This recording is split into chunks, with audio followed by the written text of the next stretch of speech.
来这件有这个嫌犯偷卡发资，甲周杰伦演唱会门票摕来诈骗。新北市这个嫌犯骗讲，伊有周杰伦的门票，伫网络顶卖予2个买众，然后找一间金仔店注文金仔，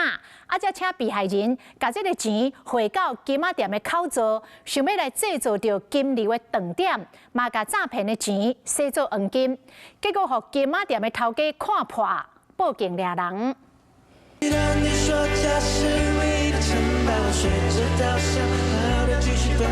为了看到上新人周杰伦演唱会15万张门票，一个开卖就叫售了。买众想要看到上新的歌星，伫咧网络顶甲人拜托，却拄到变成了诈骗。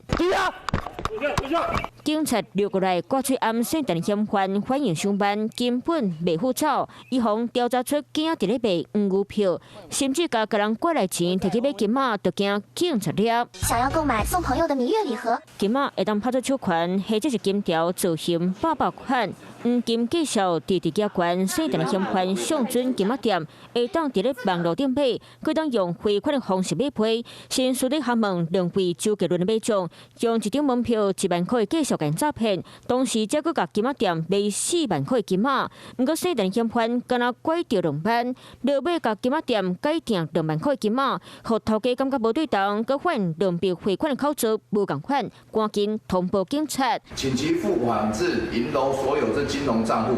再联系银楼表示要购买金饰，透过此等方式进行诈欺。不认识的，大部分我们都会请他提供 身份以作验证，多笔的汇款大部分会比较危险，所以我们银楼业界都不会接受这样子的交易比较多，很怕被那个洗钱或是那个